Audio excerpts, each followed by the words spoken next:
नमस्कार, आप देख रहे हैं 4 PM और मैं हूं अभिषेक मिश्रा। देखिए, पिछले कई घंटों से ये चर्चा चल रही है कि तेजस्वी यादव विदेश दौरे से चूंकि लौट आए हैं, उनका विदेश दौरा खत्म हो चुका है और तेजस्वी यादव अब आरजेडी में बड़ा बदलाव करने वाले हैं। तेजस्वी यादव आरजेडी से जुड़े हुए बड़े फैसले लेते हैं और जाहिर तौर पर इसलिए चर्चा है कि तेजस्वी यादव कई बड़े डिसीजन लेने वाले हैं।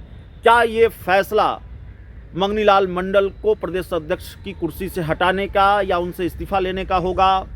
संजय यादव का पर भी कतरा जाएगा क्या?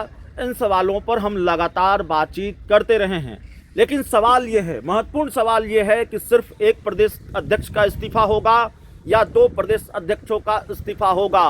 कुशवाहा भी कतार में हैं, ये बड़ा सवाल है। और कौन कुशवाहा? हम उपेंद्र कुशवाहा की बात नहीं कर रहे हैं, हम आरजेडी के साथ साथ नीतीश कुमार की पार्टी जनता दल यूनाइटेड की बात भी कर रहे हैं।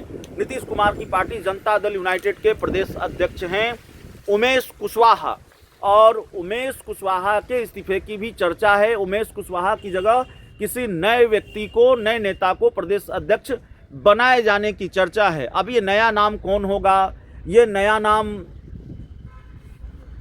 मनीष वर्मा होंगे, ये नया नाम निशांत कुमार होंगे, ये नया नाम कौन होगा? आरजेडी का कोई और बड़ा चेहरा होगा? मुझे ये नहीं पता, लेकिन ये चर्चा चल रही है कि उमेश कुशवाहा प्रदेश अध्यक्ष पद से उनका इस्तीफा होगा, पार्टी को नया प्रदेश अध्यक्ष मिल सकता है।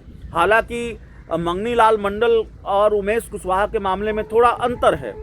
मंगनी लाल मंडल पर हार का ठीकरा तो फोड़ा जा सकता है कि भाई आप जिस समाज से आते हैं उसका वोट आप ट्रांसफ़र नहीं करा पाए, पार्टी की इतनी बड़ी हार हुई है, तो कायदे से नैतिक जिम्मेवारी लेते हुए प्रदेश अध्यक्ष इस्तीफा देते हैं, ये परंपरा है। ये बात अलग है कि हार का ठीकरा संजय यादव पर फूट रहा है और बड़ी भूमिका फैसलों में चुनाव के वक्त मंगनी लाल मंडल की रही हो, ऐसा कम से कम मुझे तो नज़र नहीं आता। और ये बात किसी के गले उतरती नहीं है कि मंगनी लाल मंडल ही बड़े फैसले चुनाव में ले रहे थे और इसलिए पार्टी की हार हो गई तो उनका इस्तीफा ले लिया जाना चाहिए। तो उधर का मामला यह है कि उधर तो भारी नुकसान हुआ है, उधर तो हार हुई है, इधर तो फायदा हुआ है। इधर तो जेडीयू 43 से 85 सीटों पर आ गई है। तो फिर प्रदेश अध्यक्ष उमेश कुशवाहा का इस्तीफा क्यों? तो चर्चा चल रही है कि इस्तीफा क्यों, पार्टी को नया प्रदेश अध्यक्ष बनाना है। उमेश कुशवाहा की जो कुर्सी है वो पहले ही जाने वाली थी, महीनों पहले ये चर्चा थी, विधानसभा चुनाव से पहले ये चर्चा थी कि उमेश कुशवाहा की जगह किसी दूसरे प्रदेश अध्यक्ष की कप्तानी में पार्टी चुनाव में जाएगी। लेकिन उमेश कुशवाहा पार्टी के प्रदेश अध्यक्ष बने रहे और अब तो जाहिर है विधायक भी चुनकर आ गए हैं।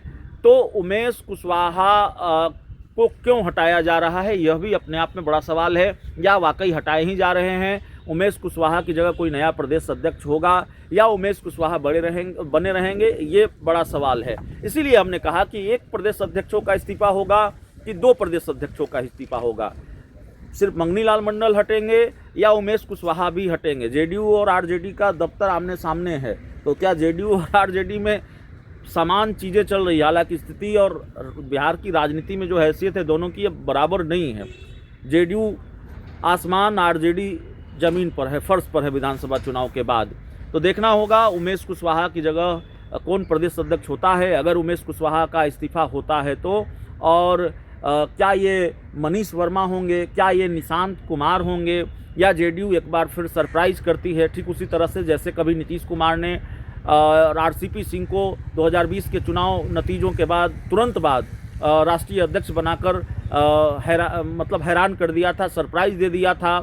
उसके बाद आरसीपी सिंह की जगह ललन सिंह को राष्ट्रीय अध्यक्ष बनाकर सरप्राइज़ दिया था। ललन सिंह के बाद खुद ही पार्टी के राष्ट्रीय अध्यक्ष बन गए और यह भी एक सरप्राइज़ था। तो क्या सरप्राइज़ नीतीश कुमार देने वाले हैं? क्योंकि सरप्राइज मास्टर माने जाते हैं बिहार के पॉलिटिक्स के नीतीश कुमार। जनता दल यूनाइटेड नीतीश कुमार की पार्टी है और जेडीयू में क्या कुछ बड़ा होने वाला है, यह भी अपने आप में बड़ा सवाल है।